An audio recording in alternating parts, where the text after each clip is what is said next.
بسم اللہ الرحمن الرحیم۔ غسل فرض ہونے کی مختلف صورتیں ہیں، جن میں سے ایک صورت یہ ہے کہ آدمی کو احتلام ہو جائے۔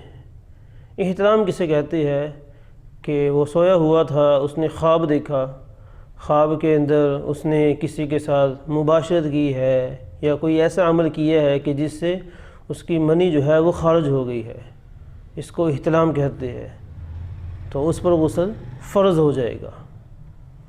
اور اسی طرح غسل اس وقت بھی فرض ہو جائے گا جس وقت منی جو نکل رہی ہے وہ بیداری کی حالت میں شہوت کے ساتھ ہو۔ اگر بغیر شہوت کے منی نکل رہی ہے تو اسے غسل فرض نہیں ہوگا۔ غسل کے فرض ہونے کے لیے منی کا نکلنا شہوت کے ساتھ یہ ضروری ہے۔ ایک آدمی بیمار تھا، بیماری کی وجہ سے منی نکل گئی تو اس پر غسل فرض نہیں ہوگا۔ اب یہ جو منی کا نکلنا ہے، خواہ یہ ہاتھ کے ذریعے اس کو نکالا جا رہا ہے جس کو مشت زنی بولتے ہیں، یا لواطت کے ذریعے نکل رہی ہے، یا کسی جانور کے ساتھ کوئی بدکاری کی جا رہی ہے، یا زنا کیا جا رہا ہے، تو جو سی بھی شکل صورت ہے تو اس سے غسل فرض ہو جائے گا۔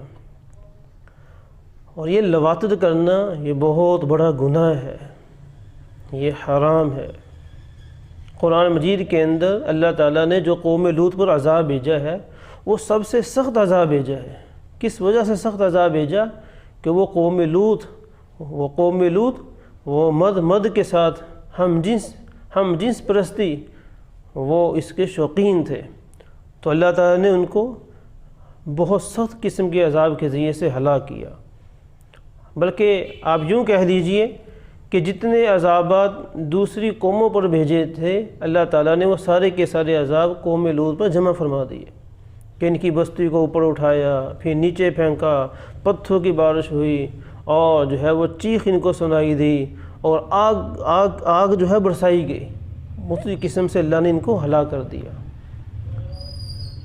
حضرت عمر رضی اللہ عنہ کے زمانے کا واقعہ ہے کہ ایک غلام، نوجوان غلام، اس کو لے جایا جا رہا تھا۔ کہاں لے جایا جا رہا؟ قصاصاً قتل کرنے کے لیے۔ لیکن وہ کیا کہہ رہا ہے؟ وہ کہہ رہا ہے کہ میں نے اپنے مالک کو قتل کیا ہے، لیکن مجھے بدلے میں قصاصاً قتل نہیں کیا جائے گا۔ حضرت علی رضی اللہ تعالیٰ عنہ بیٹھے ہوئے تھے۔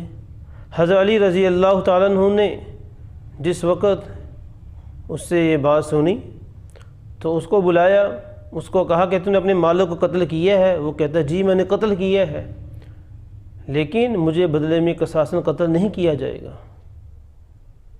تو حضرت علی رضی اللہ تعالیٰ عنہ نے حضرت عمر رضی اللہ عنہ سے فرمایا کہ آپ جو ہے وہ 3 دن کی مہلت دیجیے، اس کا جو فیصلہ ہے قتل کرنے کا، قصاصاً جو اس نوجوان غلام کو قتل کیا جائے گا، اس فیصلے کو ذرا مؤخر کر لیا جائے۔ حضرت علی رضی اللہ تعالیٰ عنہ نے 3 دن کی مہلت مانگی۔ پھر اس کے بعد حضرت علی رضی اللہ تعالیٰ عنہ جو وہ مقتول تھا، مقتول کے ورثاء کے پاس گئے، ان سے قبر کا پوچھا کہ اس کی قبر کدھر ہے؟ انہوں نے قبر بتلائی کہ فلاں جگہ پر قبر ہے۔ حضرت علی رضی اللہ تعالیٰ عنہ نے فرمایا کہ قبر کی جو ہے وہ قبر کو کھولا جائے، قبر کشائی کی جائے۔ جب قبر کو کھولا گیا تو وہ جو مقتول تھا اس کی قبر وہاں موجود نہیں، اس کی لاش وہاں موجود نہیں تھی، اس کی میت ہی نہیں ہے۔ حضرت علی رضی اللہ عنہ نے فیصلہ سنایا کہ ہاں یہ جو نوجوان غلام ہے یہ سچا ہے، اس نے اپنے مالک کو قتل کیا ہے، لیکن اس کو بدلے میں قتل نہیں کیا جائے گا، کیونکہ اس کا جو مالک تھا وہ اس کے ساتھ بدفعلی کرنا چاہتا تھا۔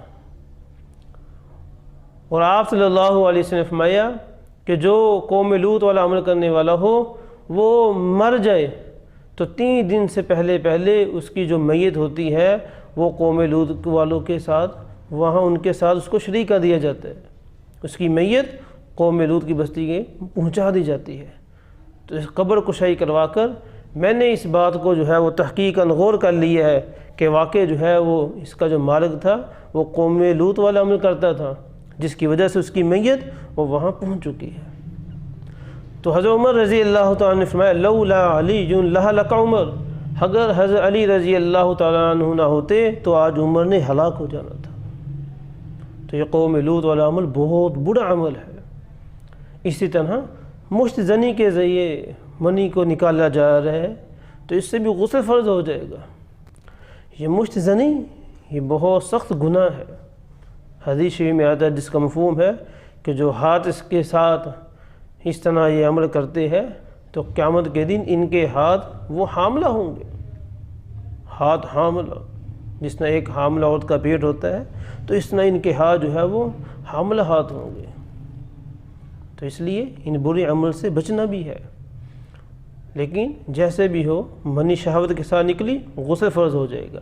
ایسی مجامعت کی، مرد اور عورت آپس میں ملے، اب جو ہے وہ عضو مخصوص جو ہے وہ عورت کے عضو مخصوصہ کے اندر داخل ہو گیا ہے تو اس سے بھی غسل جو ہے وہ فرض ہو جائے گا۔ منی کا نکلنا بھی ضروری نہیں ہے، اور اگر منی نکل آئے پھر تو غسل فرض ہی ہے، لیکن اگر وہ مجامعت پائی گئی ہے اس سے بھی غسل فرض ہو جائے گا۔ ایسے ہی ایک عورت وہ حیض سے پاک ہوئی ہے اس پر بھی غسل فرض ہو جائے گا۔ ایک عورت نفاس سے پاک ہوئی ہے تو اس پر بھی غسل فرض ہوگا۔ تو یہ مختلف صورتیں ہیں جن صورتوں سے جو ہے غسل فرض ہو جاتا ہے۔ اگر ان میں سے ایک صورت بھی پائی گئی تو غسل فرض ہو جائے گا، غسل کا کرنا وہ ضروری ہوگا۔